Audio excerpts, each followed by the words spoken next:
monthly press conference.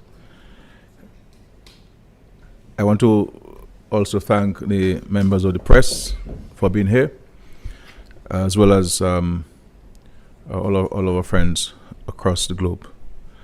I always welcome these opportunities to address the issues of concern and interest to the Dominican people, and I look forward to your usually tough questions.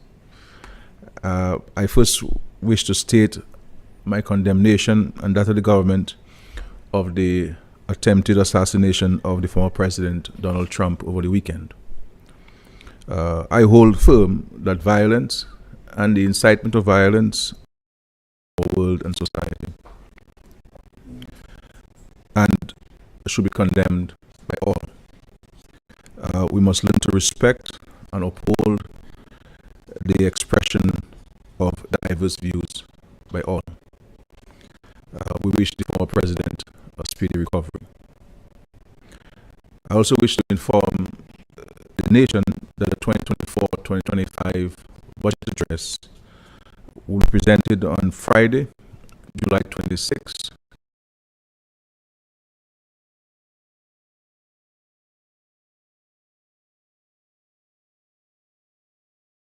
Runs to the social and economic realities of our citizens, with policies designed to make a positive impact on their lives and livelihoods, taking into consideration the current global realities. The fact is, the world over, countries are grappling with the economic fallout of geopolitical conflicts, disease and disaster, which have resulted in inflation, loss of income, and an increase in inequality. Here in Dominica, we are not immune to these economic shocks, but we have persisted in investing in social safety nets and the productive sectors to counteract adverse impacts, and also to keep our people in jobs, keep our young people in universities, and provide support to households and small businesses to ensure economic stability. We are also pursuing several big ticket projects. For example, the International Airport, the Carbridge Marina, roads enhancement, agriculture and fisheries, the digital economy, the Lubia to Grand Bay Road project, and the geothermal plant, among others. All in an effort to help drive economic growth in a number of sectors, taking us closer to the dynamic Dominica we are all envisioning. This year's budget will focus on our efforts to consolidate the gains we have made in recent years and outline priorities and measures to further stimulate economic activity, create employment, and improve long-term efficiency in the administration of our country's affairs. The Minister of Finance will also be expected to outline a new structure for the nursing service in Dominica, with the creation of several new positions, which will allow for the upward mobility of our nurses and to recognize their specialized and specialist training. And from all reports in our discussions with nurses, they seem to be very excited about this new approach the government is taking when nurses are concerned. We have listened to the recommendations of those who participated in the recent consultations, and I believe this budget has something to benefit every citizen. I am confident that the Dominican people will be pleased with the budget presentation and its contents. In respect to electoral reform, let me take this opportunity to provide a brief update on electoral reform. As I've said before, and I mean this very sincerely, we are committed to the reform and modernization of Dominica's electoral processes to continue with our tradition of free and fair elections, but also to ensure that all Dominican citizens have the option to elect the government of their choice as long as they qualify to vote in Dominica. We want to strengthen our electoral system, promoting clear, open processes to ensure trust and integrity, equal access and opportunities for all eligible voters to participate, and impartiality in the conduct of our elections. In May of this year, we provided draft electoral reform legislation to the Electoral Commission for review and feedback, aiming to take the legislation to the Parliament within the shortest possible time frame. However, the Electoral Commission has written to me requesting additional time until the end of July 2024 to review the document. I have informed the chairman of my no objection to the request. We look forward to receiving their recommendations at the end of July, and as I have said before, I am quite open to receiving and reviewing submissions on the proposed legislation from members of the public, including electoral reform interest groups. However, we must be willing to strike a reasonable balance. We have already gone through an exhaustive consultative phase in full view of the public and with the participation of the same people who seem to want us to delay and stall the process with more consultations. However, this government's focus is to bring this process to a close by passing the legislation in the Parliament and shifting our full attention to fostering economic growth in our country. As I've previously indicated, I intend to join some of my regional colleague prime ministers on a trip to St. Vincent and the Grenadines Tuesday, July 16th, that's tomorrow, to meet with Comrade Ralph Gonzalez and view firsthand the damage caused by Hurricane Beryl in the Grenadines. Like we did in Grenada last week, we will pledge our support to the affected countries and keep sounding the call for urgent and comprehensive climate financing reform. The devastation in Carriacou and Pitimatnik is near total, and I was struck once again by how these intense hurricanes are destroying livelihoods, uprooting communities, and causing severe trauma to our people. We no longer have the luxury of sitting idly by as mere observers. The time for climate action is now, and this government will intensify its efforts to build resilience and rally more decisive and impactful action from the developed countries who should bear the bulk of the responsibility for this climate crisis. You will hear more from me on this in the coming weeks and months as my advocacy on this matter continues. I urge our citizens to remain vigilant as we go through this hurricane season together. Let us continue to prepare and keep ourselves informed as the season progresses. As I always stress, we must all play an active role in protecting our families, property, and communities against the threat of severe weather. Your government will always have your back, but we must take personal responsibility for our own safety and security. And just to say that the government of Dominica will make a contribution to the affected countries in the tune of $1 million each, for the countries affected. I believe that we have a duty, an obligation, both moral and ethical, to stand in solidarity with those who were affected, as it did for us on so many countless occasions in the recent past. Thank you very much.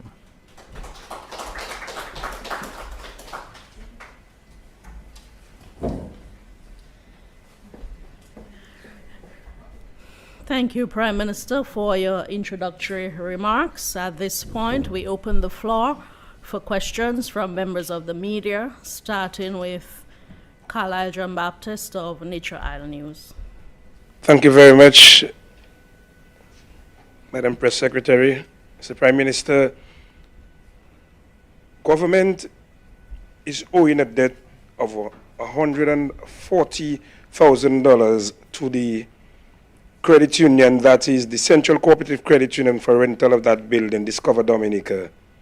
They've not paid at the last AGM. They've been crying and saying that they've given notice. When will government be honoring that commitment?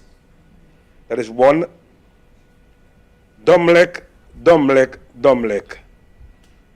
What is really happening to Domlec yet again? And it's very hot, PM. It's difficult. Electricity going left, right, and center. Number 3, it is my understanding that a special prosecutor was supposed to come down with the murder of the Canadian people, and the matter is at an advanced stage.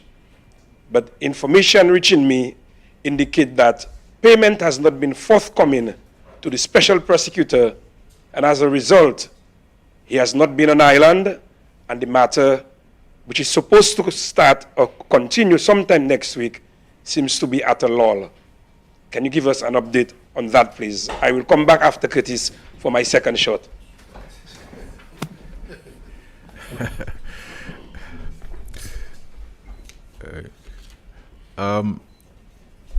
My understanding with regards to this $140,000 with the NCCU is that this is Central Covenant. I think there has been some transition issue between the previous owner and the current owner, and so this is where the Ministry of Tourism and the other government entities needed to reconcile these matters. That's as far as I'm concerned. And my understanding from the ministry is that that has been resolved in terms of the transition, because remember the building was sold, all right? And so there was a transitionary issue at that time, and that has been resolved. And I think once the budget is passed, then that credit union, that landlord will receive his payment, the payment. What I would like for there to be in this country is that with the same interest people have and take when government is owing, that I'm hoping that they take the same interest when they owe in government. And the millions that we have in taxes that have been collected by people. You know, the bread money that have been collected by people and not remitting to the treasury. And the significant acreage of lands that we've sold that people have not paid, and in some cases people have even built on this land. That we need to have that same level of interest in remitting to the state, because once the state opens with $5, everybody want to post on Facebook, government owing me, no LPOs, but the same company will owe the government 100 times more than what the government is owing, and maybe the government should post it on the front page of the newspapers and to say everybody's owing, so that we can do that. So I'm hoping that I can get a question from you next time, saying that from the government to me, through you. The issue of Domlec, as I understand it, and of course, my Domlec has said that they'll have a press conference today. Tomorrow, I am not. Domlec is a private company. I have intervened in the past to help because it has become a national issue, and we have done a number of things to assist Domlec. One, we gave Domlec a brand new generator owned by the government. And secondly, we're able to mobilize resources and acquired a 4.8 is it megawatt generator for Domlec, and to assist the placing the infrastructure to locate this generator. My understanding is that generator is being worked on to be commissioned and to add to the grid.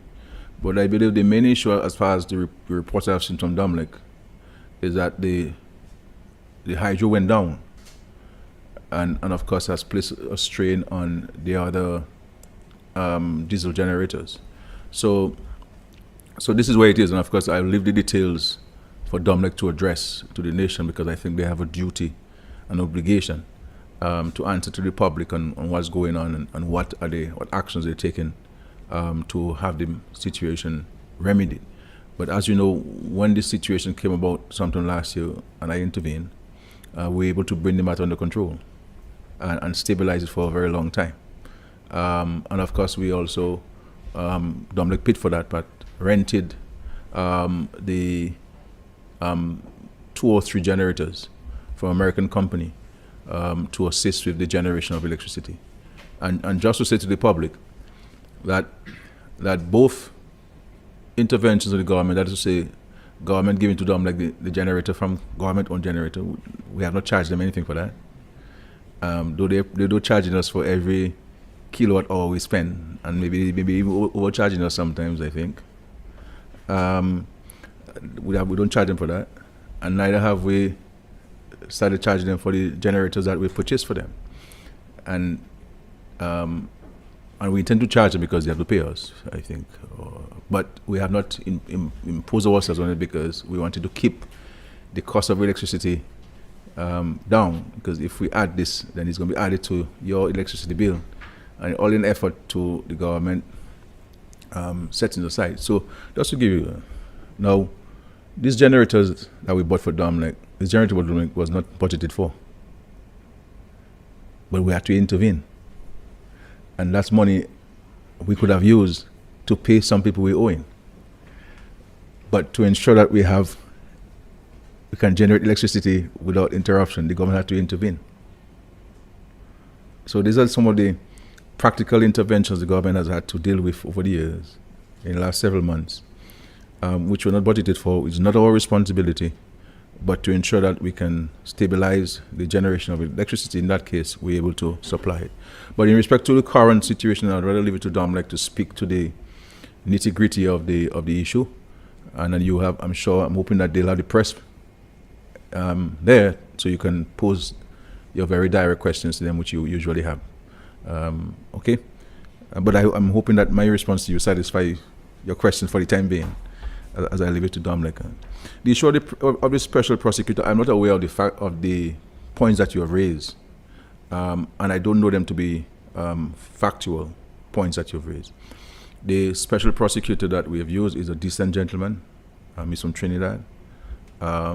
He's a man of integrity, and I'm not aware of any difficulty. This might be just part of the rumor mill, seeking to advance and undermine the efforts of the government to properly, or the state rather, to properly prosecute these cases.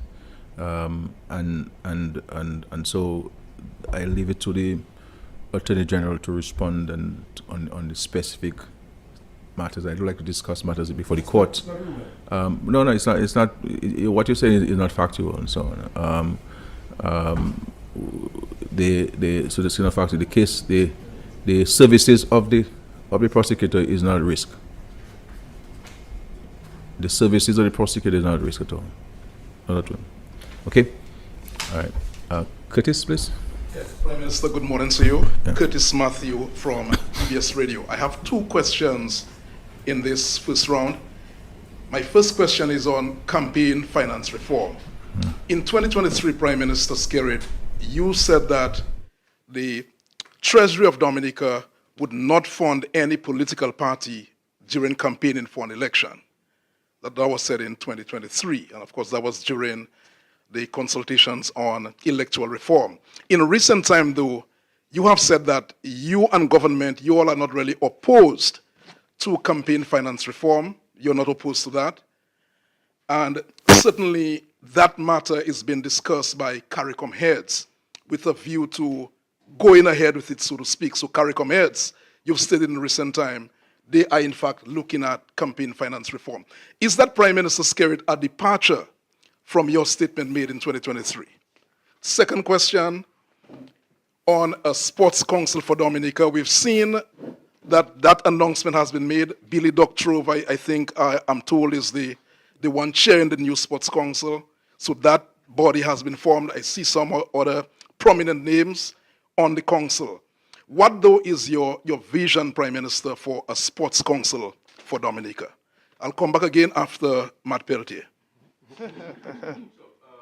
In respect to your first question about campaign financing, I believe you missed a constant phrase which I use in all of my utterances in respect to campaign financing. I have said very clearly that the government in 2023, prior to that, and now, that in principle, the government supports the notion of campaign finance reform. In principle. But I go on to say that this is a highly, based on the advice that we're receiving, this is a highly technical matter, right? And this was discussed at the CARICOM meeting with some colleagues. And the view of the heads, I don't want to mention the heads there because it's not necessary, that we should look at this from a collective regional standpoint and come with common standards and common practices where campaign finance is concerned.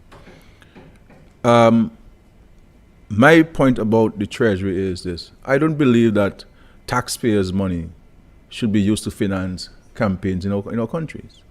We don't have the ability, like the United States, for example, to print money.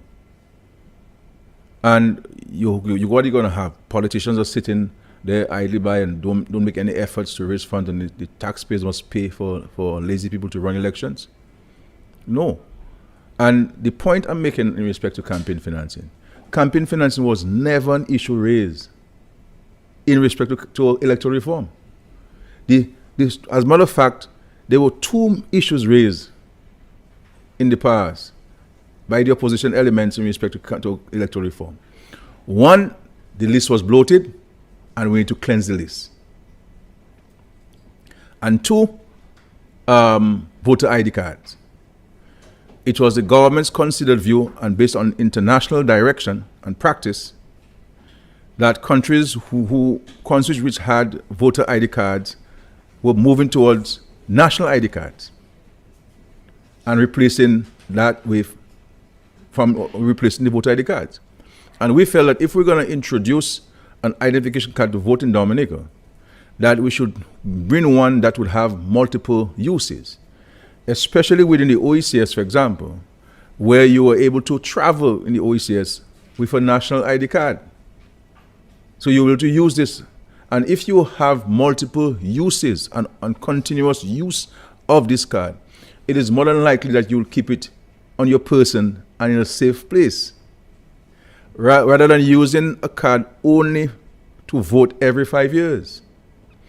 In an effort to advance this stalemate and to remove this stalemate and advance the process, the government decided, okay, if we don't agree with you on the voter ID card being the preferred nomenclature for this card, we'll go ahead with it.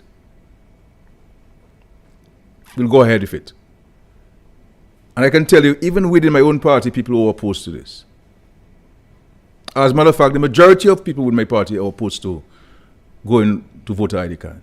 But I believe as the leader, I have to provide leadership to the party and to the country.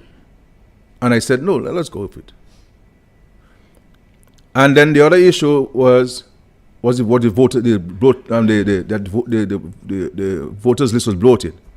And we decided we're going through a process of confirmation. We have to understand that we have to respect people's fundamental rights. And we are satisfied, based on advice that we receive from independent people as well, from the observers, the Commonwealth, the OAS, and others, that the confirmation process will achieve that objective.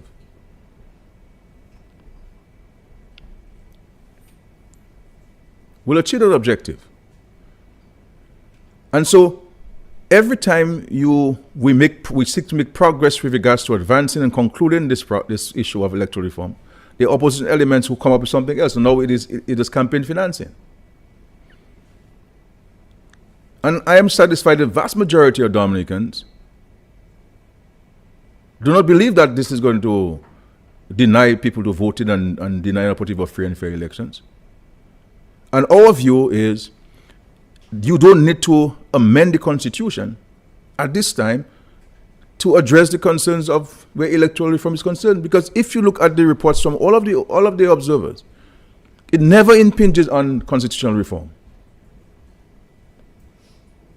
Never. And we're saying that let us get the electoral reform agenda off the table by going to Parliament and giving the Electoral Commission the authority to effect it. And then let us start the process of of constitutional reform. And all of those issues can be raised so that we go with a package where constitutional reform is concerned. And so we have submitted the documents, they're online. Persons who have an interest, submit your views. And so the point is, we're not going to delay this thing unduly. We have to move ahead. And so I am not opposed in principle to campaign finance. We have said so. And if you look at the draft legislation on campaign financing, this is something that requires very, very, very careful consideration. Very, very careful consideration. So we're not opposed to this on this day. Just to say, Carl, I got a note saying to me that the special prosecutor is currently on island. Okay? All right. The Sports Council. Yeah, the Sports Council has been appointed, and Mr. Billy Doctrove is the chairman, and you're quite right. There are a number of notable Dominicans on the commission on the Sports Council. I had the opportunity to meet with Mr. Billy Doctrove earlier last week, and one of the things we discussed is this Sports Council, and some of the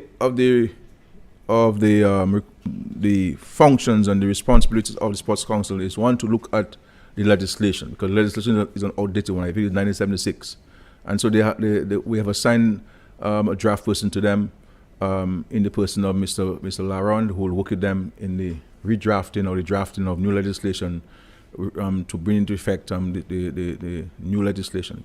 But one of the things I discussed with Mr. Doctrove is the other thing that in addition to what the Minister of Sports said to them by letter, is the drafting of or recommending a policy framework in the interim on how you treat with persons who have to represent Dominica overseas, but who are working, even for the government, for the public service. Because while we allow people to go out to represent Dominica with no hindrances in the public service, but there has to be rules, there has to be structure. Someone can't just wake up and say, I have to go to Guadeloupe tomorrow. No, we have to be in order into the place, because arrangements must be made for your replacement, temporary, and likewise in government entities. And so they will be drafting some policy recommendations for us, for both for government and for government entities, and hoping that the private sector would also, as an interim measure while we wait for the legislation, to follow suit. The lighting, I believe that once the budget is passed, we'll be in a position to address the issue of the lighting and move ahead with the contracting and get the lights going. It's an important piece of infrastructure that we need to put in place, and we look forward to finalizing the contractual arrangements with the supplier of the lights and so on, and so that we can get to that next level. Because, as you know, Dominica has become one of the preferred destinations or host nations for international cricket. And so we look forward to having those lights in place. That could happen this year? Yeah, we'll start this year for sure. Yeah, and I believe it may take about 4 or 5 months or thereabout to have it in place, as far as I've been told. Yeah. Good morning, Yes. Mr. Prime Minister. Thank you. Yeah. Oh, that's the Prime Minister. Okay, sorry. Yes, sorry, sir. It appears that Dominic is having, from what I gather from sources, having difficulty moving money from the Citizen by Investment Program through international banks to source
international banks to source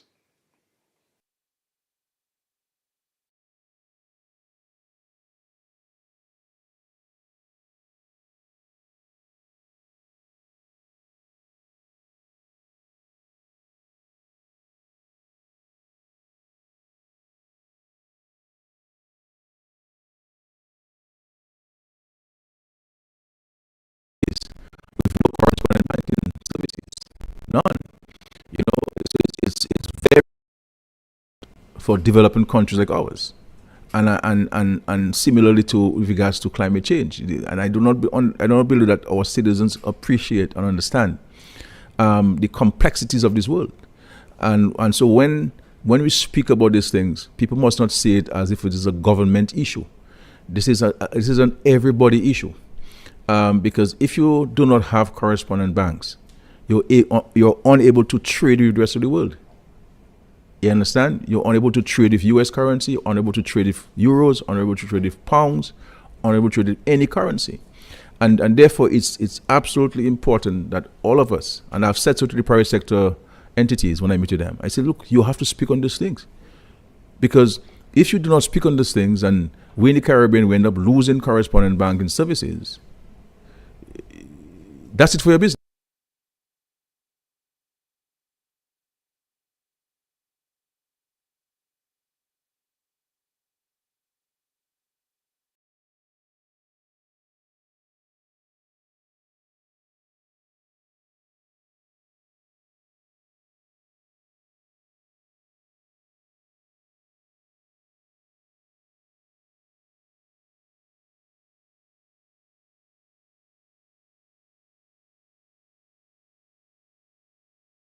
Up losing correspondent banking services, that's it for your business.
for less than the legal price.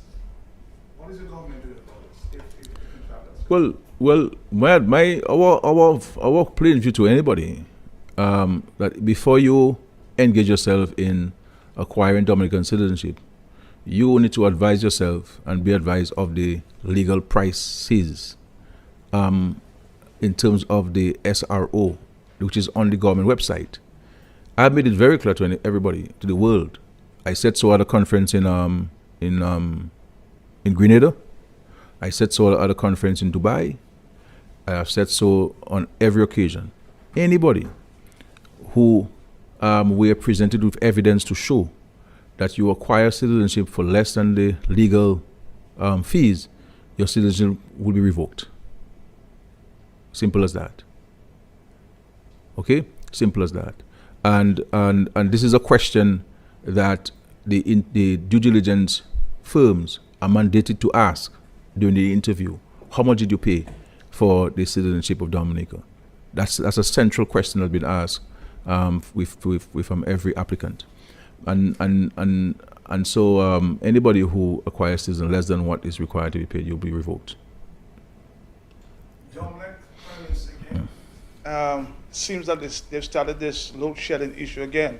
I know a promise was made, to give more capacity. What happens? Yes, sorry about that. Yes. Reiterate. Yes. Reiterate my response to your long-standing colleague, Kalai. When the issue of load shedding came about with Domlek, the government intervened. And we've always maintained, even the government owns the majority shares in Domlek, we have treated and will continue to treat Domlek as a private company. It is registered under the Companies Act of Dominica. It is not a statutory entity. It's not a department of government. And this is why we have asked as a government, we have never asked Domlek for any concession in respect to the raise the charges and the bills that we owe. We don't ask for that. And I have never called Domlek on any issue, especially in regards to any customer in Dominica. And no minister, no member of parliament is authorized to call Domlek and ask them to waive fees or bills for anybody. If we have to assist somebody, we'll find other ways of assisting people with this. And therefore, Domlek is a private company. So when the load shedding came in, we stepped in as a government. And myself personally led the government intervention. And the first action was that we provided Domlek with a generator which the government owned. The second action is that we worked with Domlek to lease some generators from the United States that came in and is still here. And we also acquired a 4.8 megawatt generator for Domlek and assisted with putting the infrastructure for its location. And so we've done that. And also we brought in a team from Venezuela to examine the hydro plant. They advised on the parts needed. They advised on what needed to be done. And Domlek was able to follow some of this advice and we're able to get the hydro back on stream. And we're able to stabilize the production of electricity in Dominica. And of course, as you know, recently Domlek reported that the hydro went down, and as a result of that, it placed too much pressure on the diesel generators, and with peak demands and so forth, with more of us having AC units in our homes because of the heat. There's a demand. But I will leave to Domlek, as I understand they'll be giving more details on this tomorrow to the press and to the nation, and you'll have an opportunity to quiz them on the specificities of the challenge that they are confronting and what they're doing to respond to the challenge. Okay.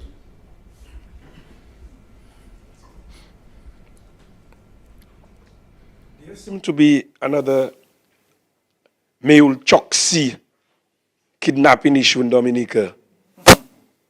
An individual was at the state prison and an order was made, and I saw a letter that he is persona non grata, shipped out of Dominica.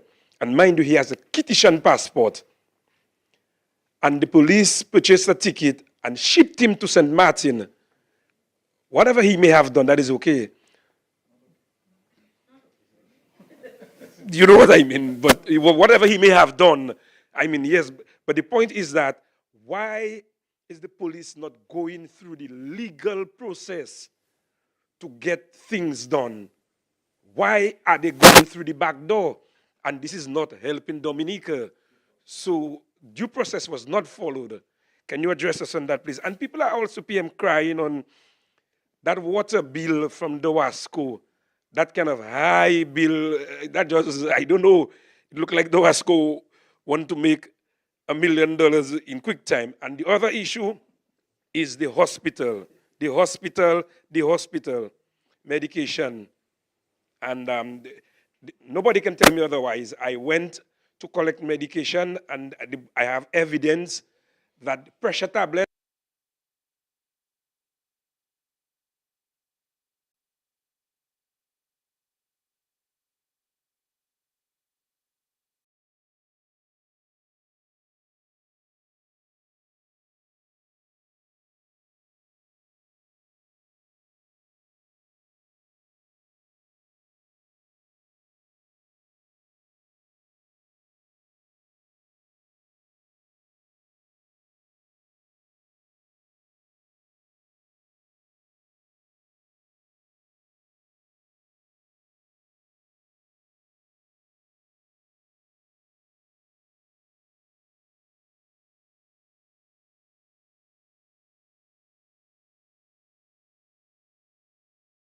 This is why when you travel, if you have different passports, you want to know which citizen of which country you're going to be recognized with.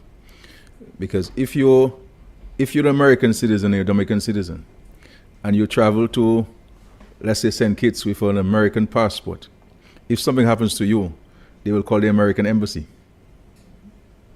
If you travel in a Dominican passport, then they'll make contact with the Dominican government, because that's the document you use. And so there were issues surrounding the gentleman I don't want to comment on, because as I understand it, that might be a matter that is still before the courts, and so I don't want to comment on it in such a public way. Okay. The issue of Dowasco, I believe that Dowasco has given its customers up to September 2024 to lodge complaints and concerns and observations regards to the new rates. Just to say to the Dominican public that Dowasco had done an assessment evaluation of the rates that they were charging, and this was done by CDB, and I believe that we should make that document public.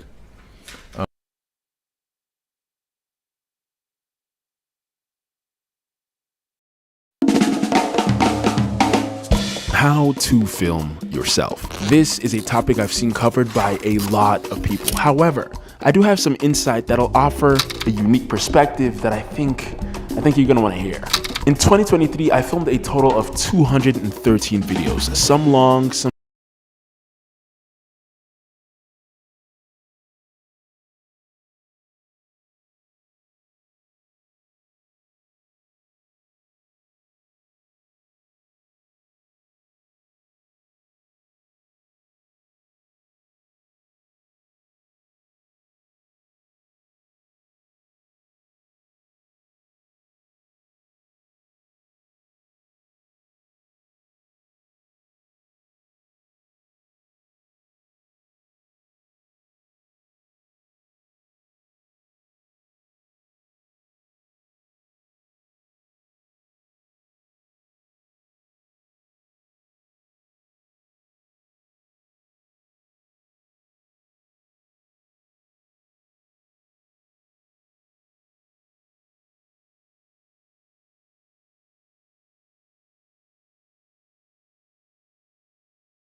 very costly.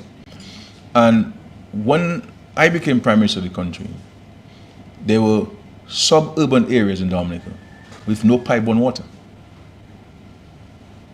No pipe-borne water. And I understand why governments before me did not invest in those water, because they were looking at it from an economic cost benefit standpoint. But I saw it differently. I saw water as being a public good and a need, especially to address health issues, etc., etc. And so the increase in the water rates is not something that the government did in an indiscriminate manner. It was very, very deliberate in terms of how we go about doing it, and very careful in how we go about doing it. And notwithstanding the fact that the rates have been implemented, we have mandated DOASCO to still allow for the public to raise concerns. And if at the end of the day, the concerns which the public raise, there are merits in it, I can say to the public, then we shall review the rates.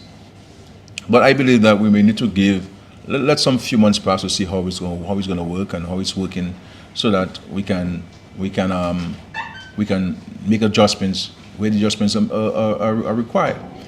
But I can tell you that to run DOASCO is a significant cost. And one of the comforts I want to give the Dominican public is that whatever profits DOASCO may make will not be left to DOASCO. They're going to go into an escrow account. All right? They're going to go in an escrow account that the government will have control over. And if we are faced with a natural disaster, then we'll take those funds to restore the water. DOASCO is not going to go on a spree, because DOASCO itself has to demonstrate some frugality. Because you cannot go and tell people to pay for more for water, and you can just walk into a dealership and drive out with 5, 6 brand new vehicles when you only needed one. And you have to look at your telephone bill. You have to look at your costs. A lot of the discretionary spending must come under control. So if at the end of the day we do an evaluation, so if you give us 6 months, and the government will do an independent evaluation assessment of this and how it's impacting the society and the consumers, and if there is a case for us to review the rates, I give you the assurance that we shall review the rates. But the point is, something had to be given. Do I go and borrow money to deal with DOASCO's recurrent expenditure, or do we ask the consumers to pay a little more so we can sustain the water supply in the country? With all of the natural disasters that we have suffered and the significant loss. So we borrow money from the CDB or from Social Security, and in a few months, this money got washed away. And this is the point we're making to us, the impact of climate change. 85% of monies that we have borrowed in the last 20 years have been to respond to natural disasters, to replace lost and damaged infrastructure.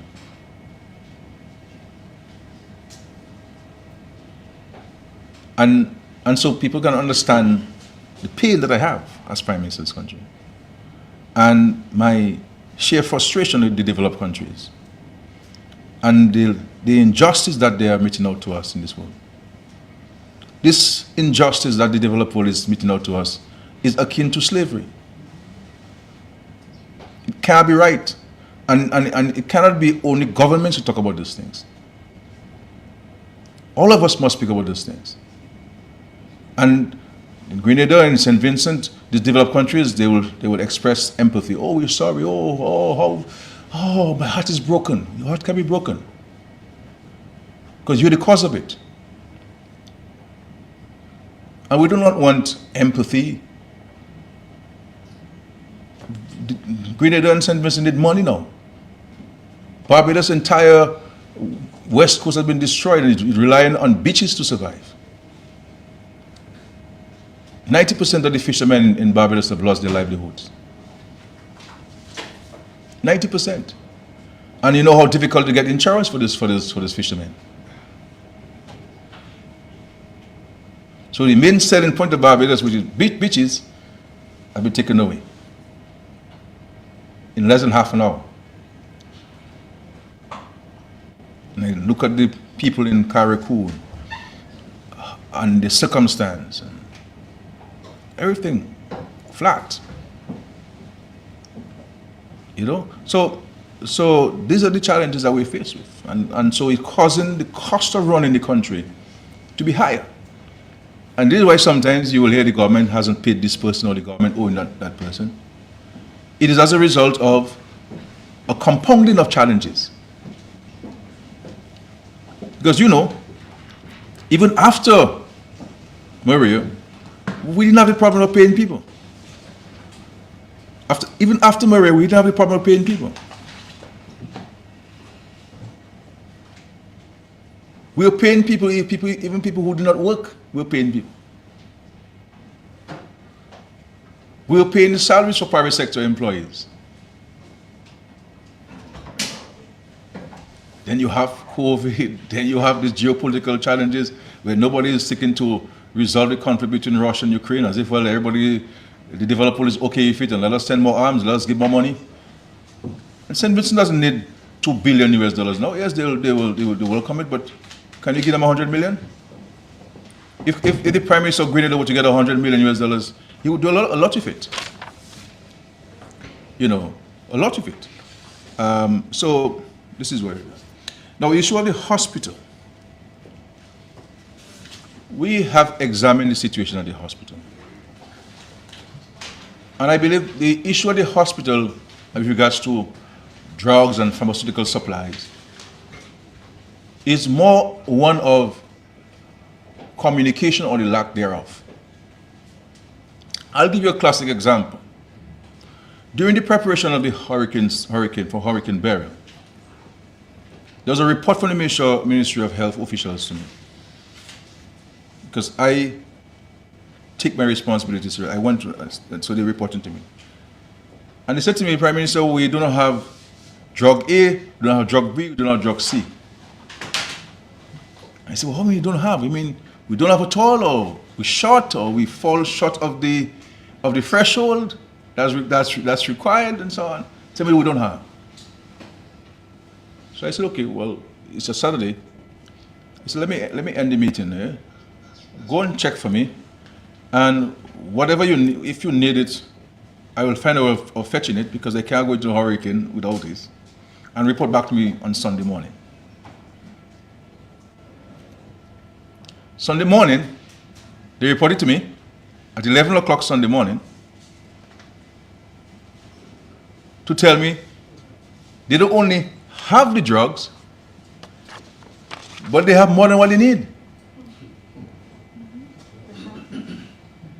Because one officer did not take the time to communicate with the one who is dealing with the inventory.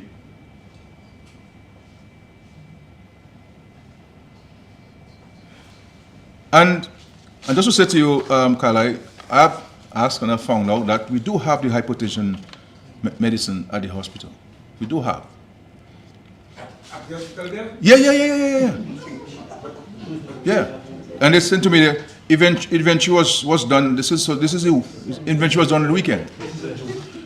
And so I believe that I may have to come back if my friend the Minister of Health, so we can speak to the nation and let the nation know the facts. Because while people will say that there are no drugs in Dominica, or we are short on this thing, we are dumping. We are dumping at Labas, at the solid waste landfill, hundreds of thousands of expired drugs. Hundreds of thousands of dollars of expired drugs. What I know, and I've been advised, because I get involved in these things, people say I micromanage and so on, that's okay. But I believe because that while people will say that there are no drugs in Dominica, or we are short on this thing, we are dumping. We are dumping at Labas, at the solid waste landfill, hundreds of thousands of expired drugs. Hundreds of thousands of dollars of expired drugs. What I know, and I've been advised, because I get involved in these things, people say I micromanage and so on, that's okay. But I believe that I want to know for myself. So I go where the information is. I'm a protocol person. And I'm being told sometimes that to treat a particular ailment, there may be 3 or 5 or 4, 6, 7 different drugs to treat it. We may not have the one that the doctor prefers, but we may have 2 or 3 other options. But people don't take time to find out, to say, okay, let me find out which one we have and prescribe the one that we have. Because those persons who are hypertensive, you know, there's one drug that will affect you as a man, and there's a more expensive one that if you take it, then it can hold you up. No. Right? I like to. No matter how expensive the other one is, let's buy some. And let's educate the man on this. Because if you tell a man in his 40s, my brother, he can't do nothing. And when you tell him you take that, it's going to be worse.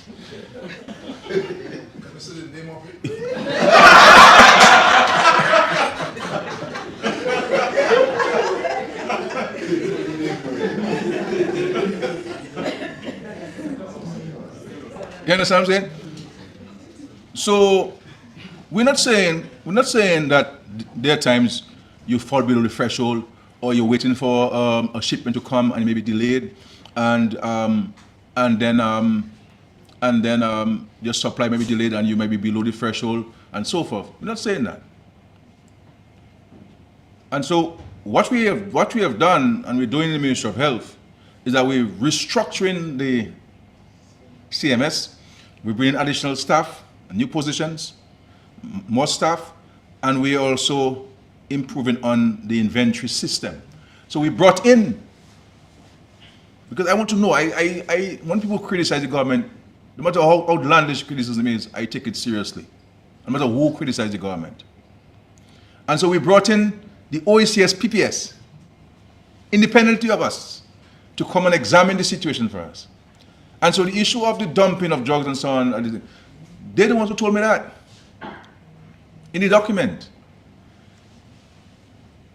And so they're saying that we're overbuying in a number of areas. You understand? So when we did 100,000 or something, we buy 300,000. And this thing has a shelf life.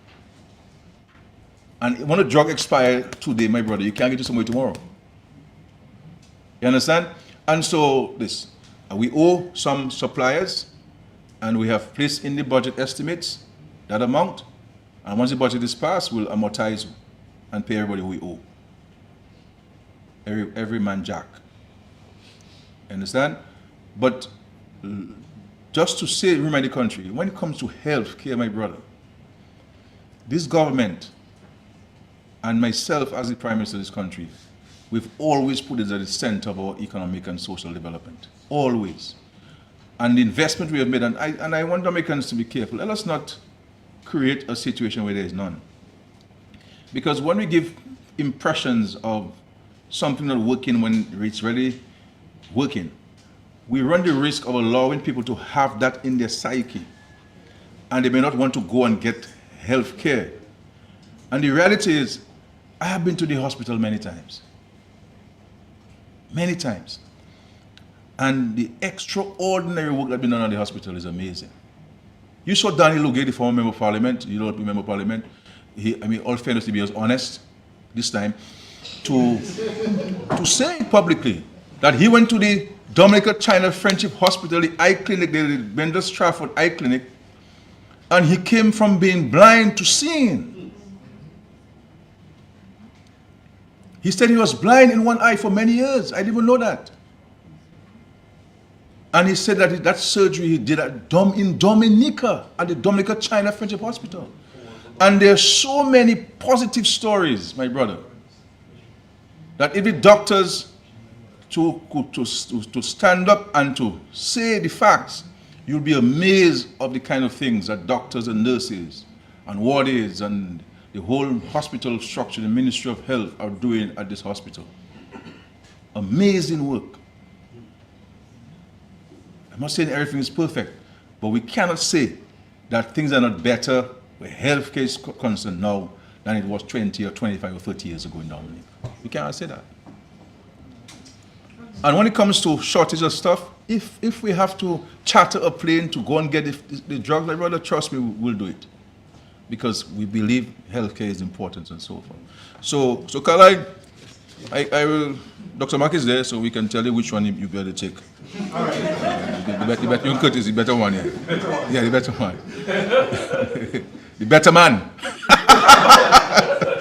There's a herb you can use to, I have some at my home, I can do some plants, you know? Okay, any other questions? Good morning, Honorable Prime Minister. Yes, sir. So I have two items for you this afternoon.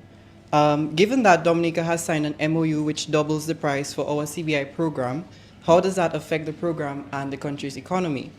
And the second question is, Cabrit's Marina has raised concern within the environmentalist community here in Dominica. So much so that a petition has been started to pose to the government to reconsider placing the marina on crucial land that serves as connection to our natural heritage and plays a hand in climate change mitigation, although on a small scale. What is your take on this? Yeah, thank you very much. The issue of the memorandum of agreement that we signed with the other OECS countries, the CBI program, and subsequently our introduction of higher fees for synergy program, I don't believe it will adversely affect our program. The reality is there's a demand out there, and I believe that those who have the means and who are bona fide applicants will continue to apply, and thereby we will end up, hopefully, will benefit more from the program and so forth. So I don't see it, I believe it will strengthen the integrity of our program. And we in Dominica, outside of the MOA, there are some other things that we're doing to continue to enhance the transparency, the integrity of our program, and of course the future sustainability of our program. And at some subsequent time, I will announce to the country some additional actions we're taking. The AG has drafted legislation and so forth for this. So I believe we're on the right track, and these are things that we need to do, and we have to continue to do. You know, in this system, you have to continue to assess and evaluate where the risks are, and to de-risk yourself, and to eliminate the risk as far as practically possible. And I think the MOA it will help us do that. And in addition to the MOA, some of the actions we've taken nationally here in Dominica will help us de-risk some aspect of the program and put the program in a much better footing to be able to stand the scrutiny, continue to stand the scrutiny of our independent arbiters. Okay, the issue of the Cabrit's Marina location. The reality is, my brother, it is not me who said to put the marina there, you know. Long before I was born, there's always a plan to put in the marina there. Long before, I think it must be 1968. I was born in 1972. Nobody raised objection to the 1968 document. And every successive government attempted to build a marina there.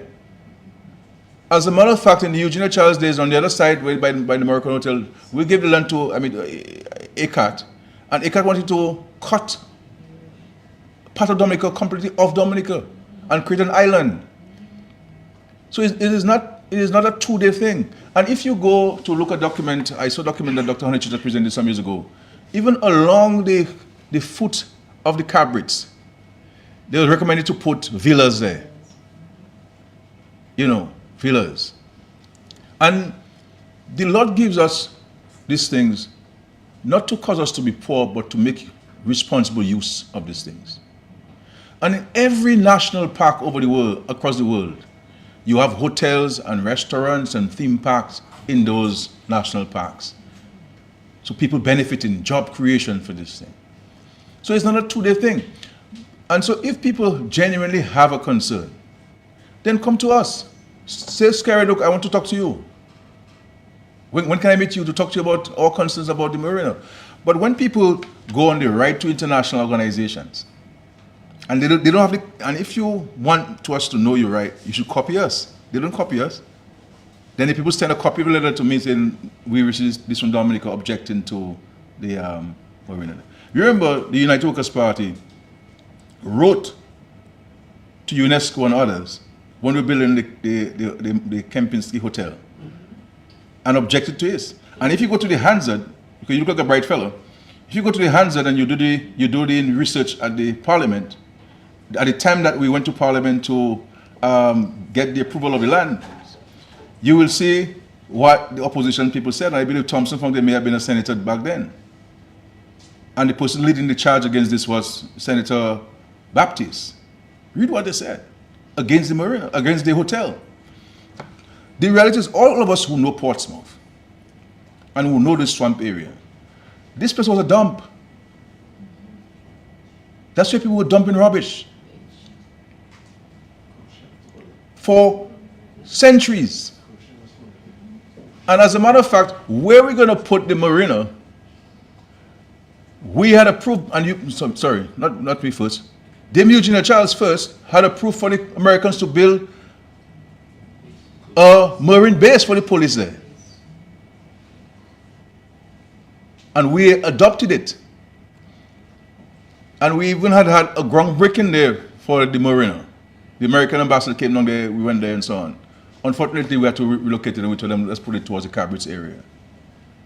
And so since 1968, and I just find that in Dominica, my brother, that sometimes people say they want development, and when it starts happening, then they say it shouldn't happen. So every government tried to build an international airport.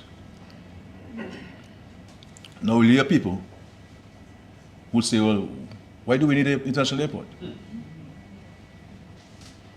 And why do we want it now? Why don't we wait till 2030, 2035, 2040? Why should we wait?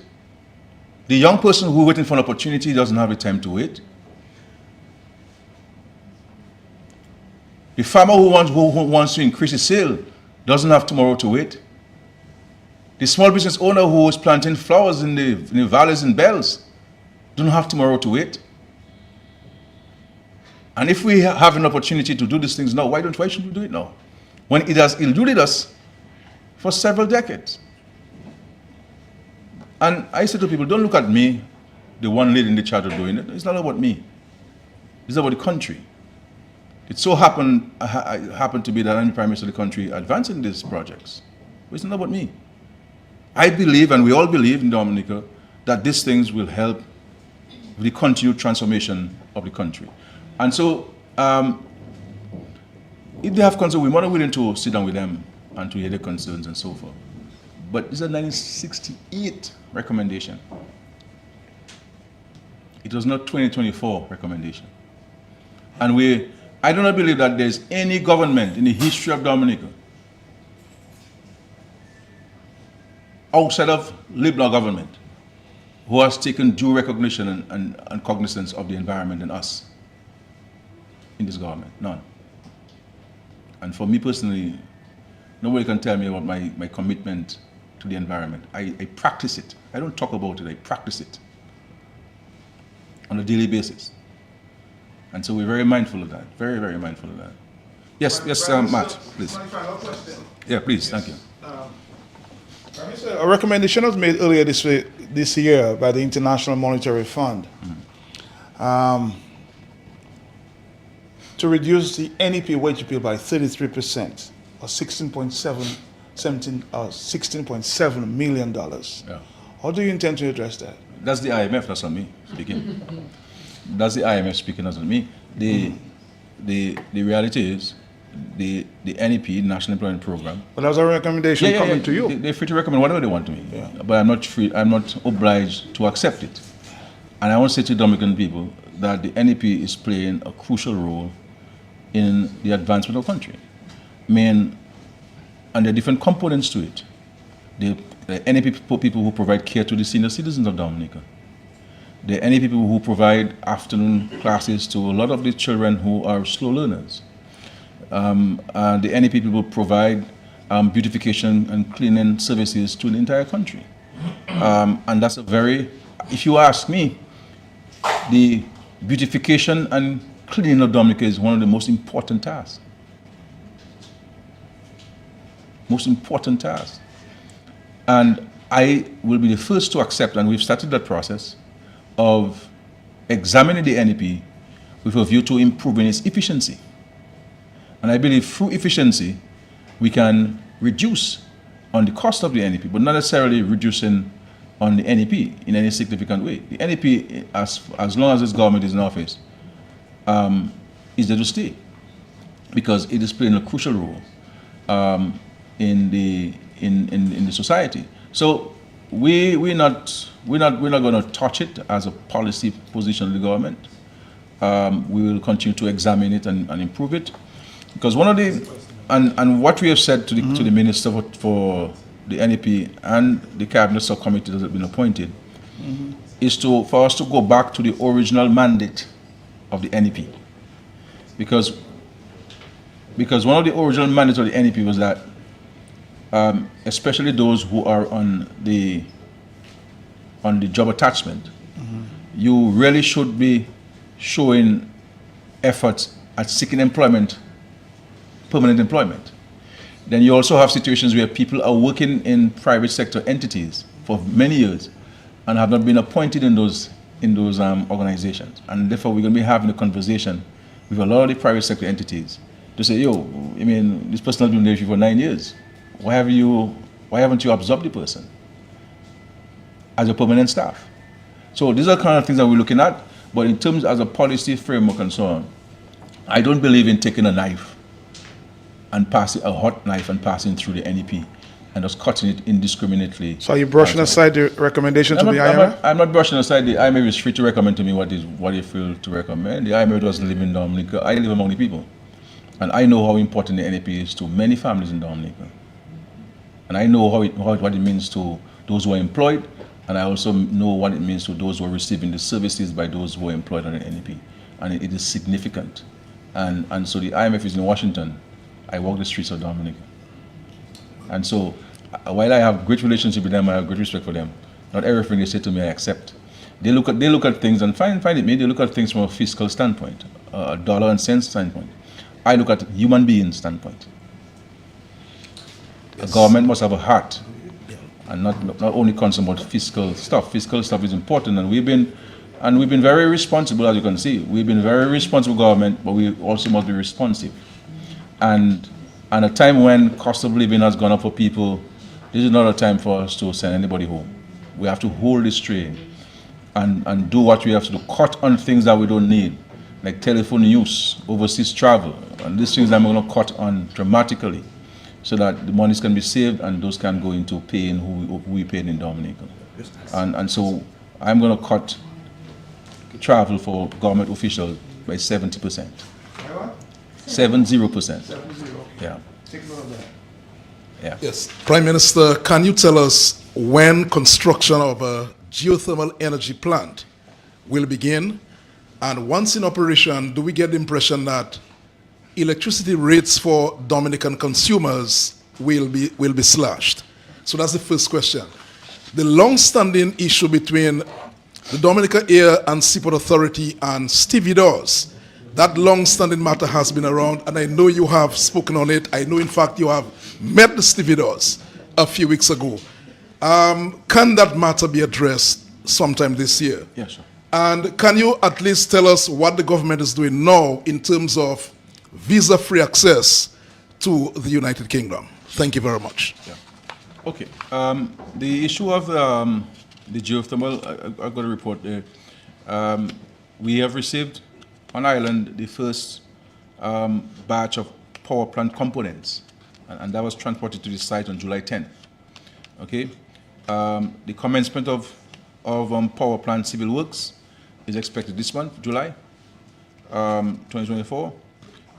We intend to award the contract for the transmission network between the months of July and August of this year. They've gone for the tender, they've received the tender documents, they've gone for it, and they're in a position now to award a contract, and that will be done July, August this year.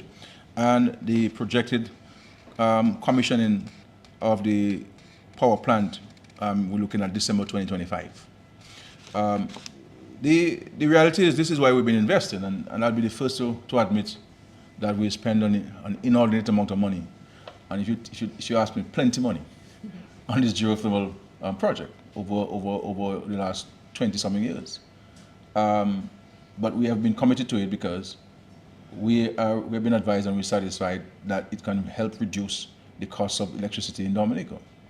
Because it will not be subjected to inflation by way of importation of fossil fuels and the uncertainty of supply and the cost of supply. And so this is why we remain committed to the geothermal plant, and we are happy that we are seeing some light at the end of the tunnel. And so in the next years and some months that we can start benefiting from this long-standing investment that we've made. It has been costly. I mean, as you know, we borrowed money from the World Bank in the tune of $104 million for the transmission lines.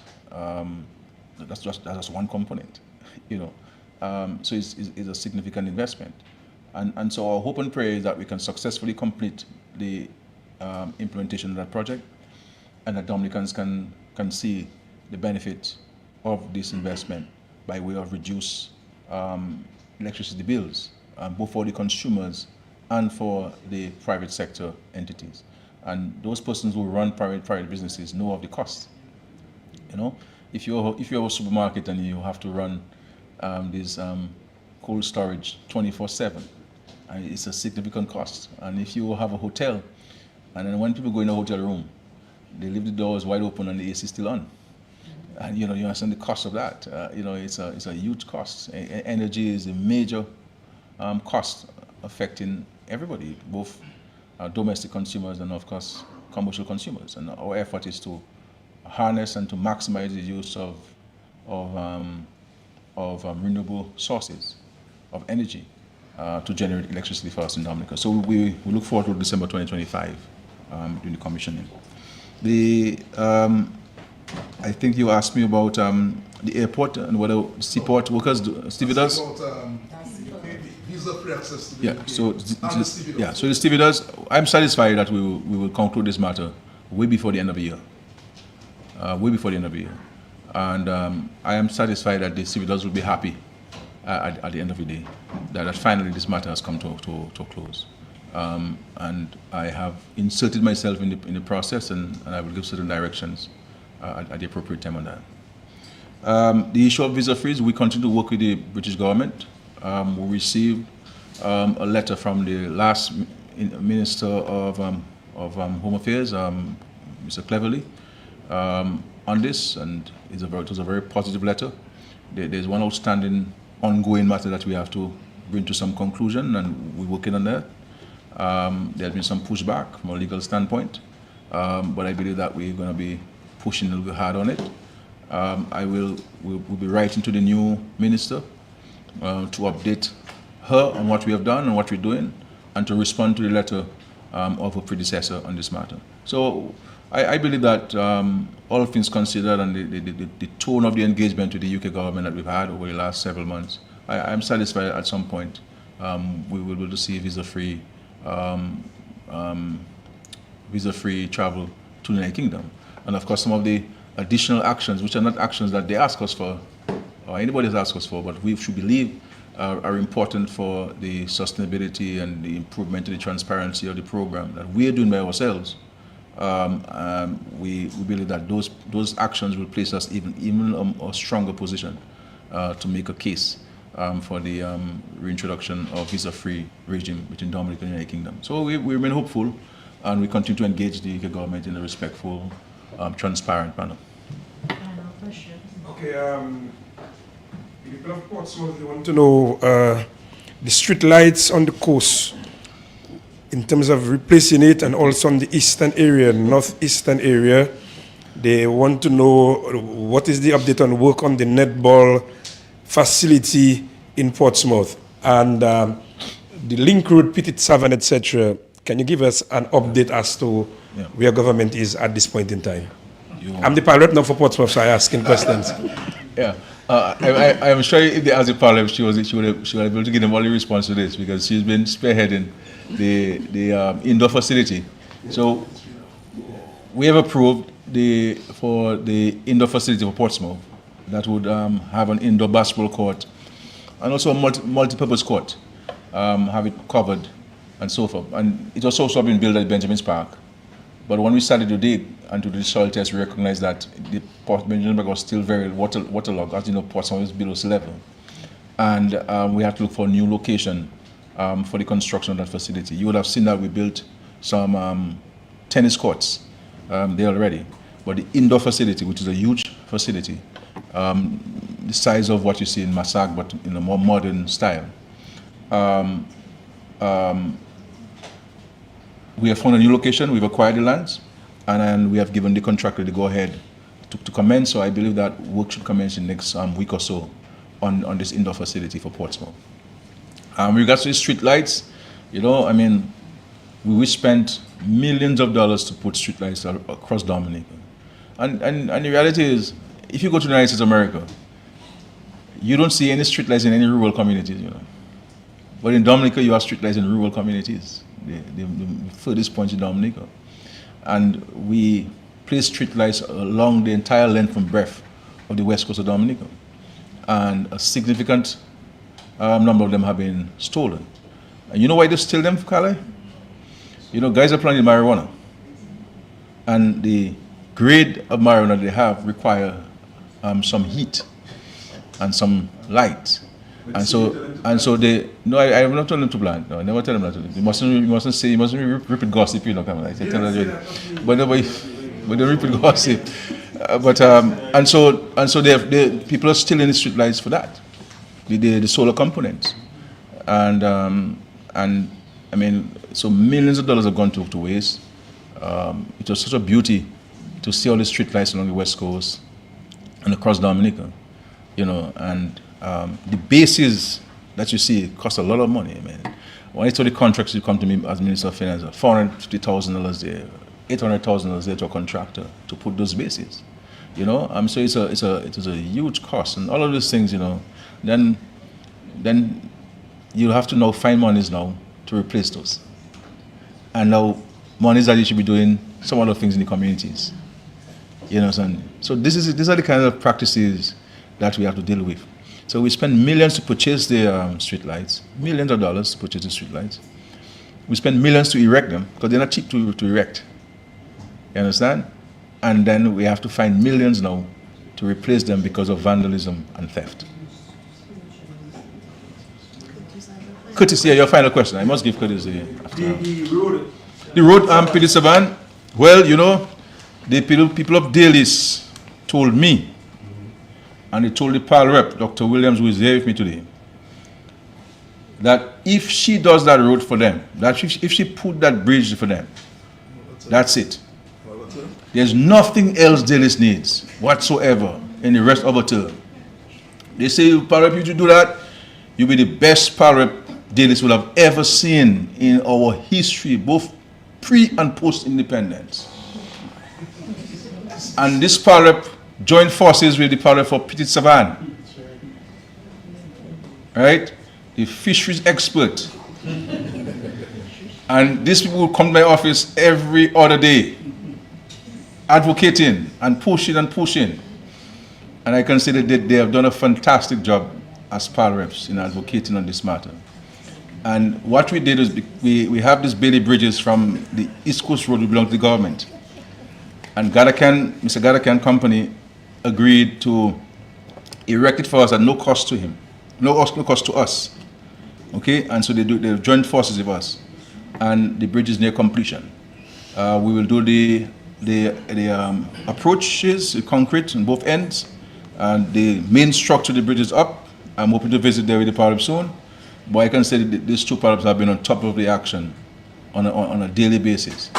So they have kept their promise, because they should play the PAL rep's speech at a luncheon, and I'm hoping that they will play theirs now of the promise they made to her, and they keep their promise of re-electing Dr. Williams as the unopposed PAL rep whenever elections are called, because she has kept her promise of connecting this road. Because I went there many times.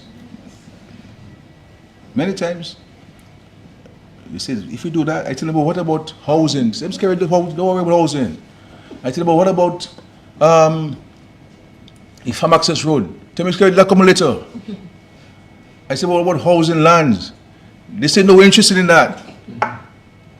Bridge. If you give us that connection there, Skerrit, then all problems solved. We have to come back with the list and campaign and so on. So I look forward to that.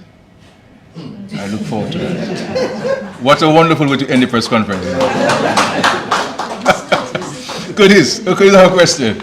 Yeah, Prime Minister, you've said that the absence of an opposition leader in Parliament is not a crisis.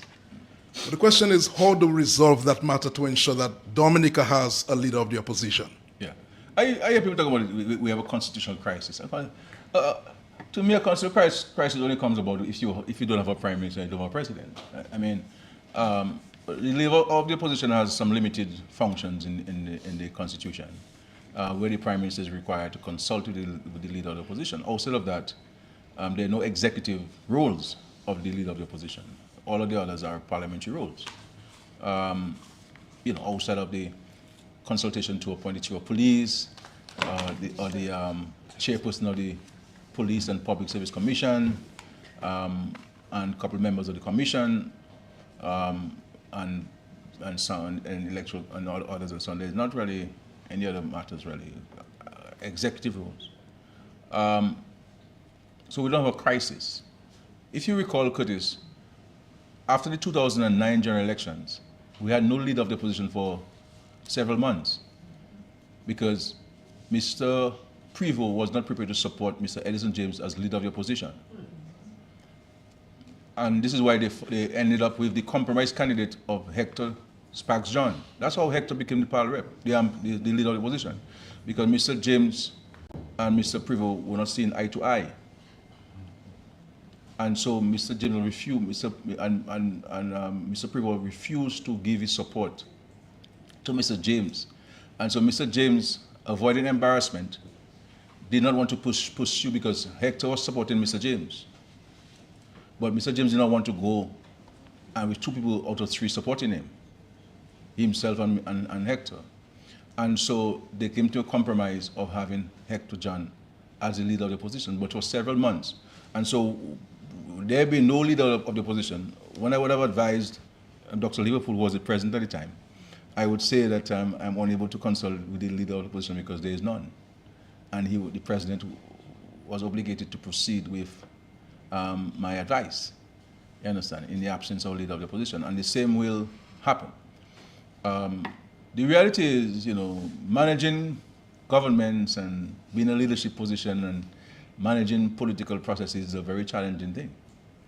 It's not easy because you deal with so many different personalities, so many different interests.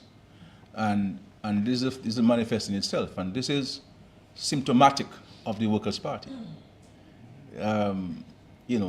This is why you now have different factions there, where Mr. Linton is trying to disqualify Mr. Thompson Fountain from being a candidate, because he's saying if you live in overseas, you can't vote in Dominica. And if Mr. Thompson Fountain, Dr. Fountain can't vote in Dominica, then how can he be the leader of the Workers' Party? You know what I'm saying? So all of this machination. So you have different factions in the party, and so as I understand, there was an agreement between the 2 of them, and it fell apart. It's unfortunate because it's always good to have a leader of the opposition, And this is why I said I am minded to give consideration to the member for Marigot, equal time that the Minister of Finance will take to respond, so that we have more contribution from the opposition side of the House as part of the debate. Why not just Paul? Because she had 2 bites of the cherry already. And then by now it should have been the Marigot guy. You understand? And so we'll see how it goes in 26. But have you already made that offer to him? No, I don't have to make the offer to him.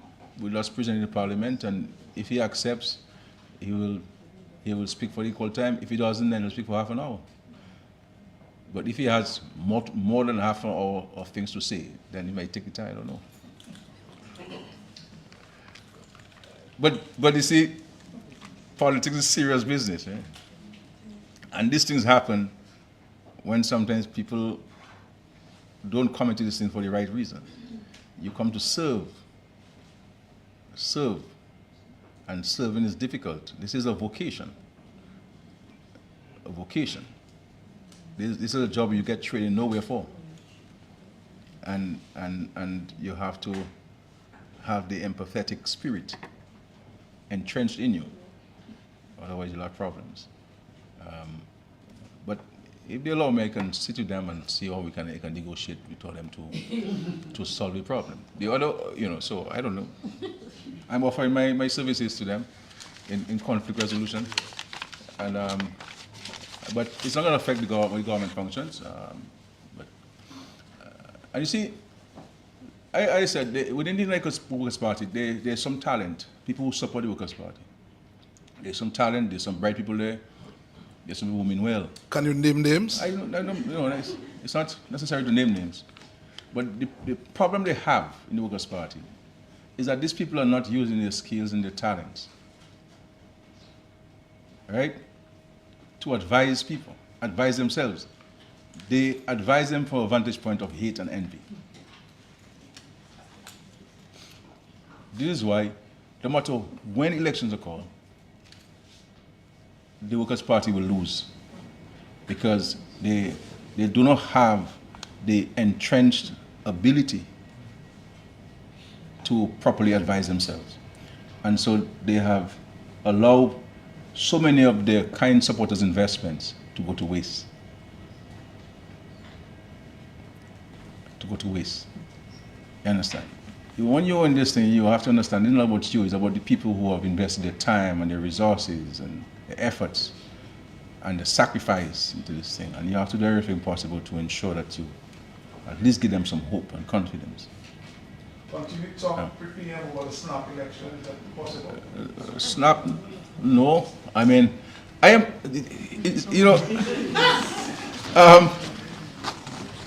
I hear the reasons why, I hear the reasons why people say there might be a snap election. They say, well, so what's happening in Dominica?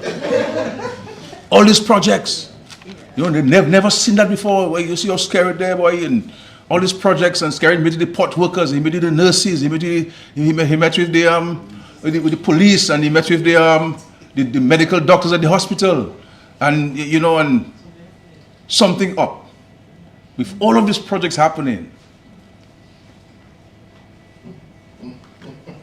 unprecedented. See, something up. Fellas, let's get ready, boys. Don't trust Skerrit on that. If you Skerrit do it in 2022, you can do it again. But we have work to do. We are focusing on the governance of the country and delivering to the people, and focusing on the big ticket items, which we believe will help transform the way of life of all our people in Dominica. And I am satisfied that if we can get, by the grace of God, this huge project in, it will certainly place us in a much better position to compete and to do better than we're doing, and to give hope, greater hope and confidence to the current and succeeding generations of Dominicans. And that's our commitment, that's my focus now. So I'm not in the campaign spirit now. I'm in the spirit of governance and delivering and addressing whatever structural or systemic challenges that we have currently. And we're confident that we can resolve those issues. And the minister will articulate in the budget a plan to amortize our debt to everybody who we owe for goods and services to the country and so on in his budget address. So thank you very much, and God bless our country.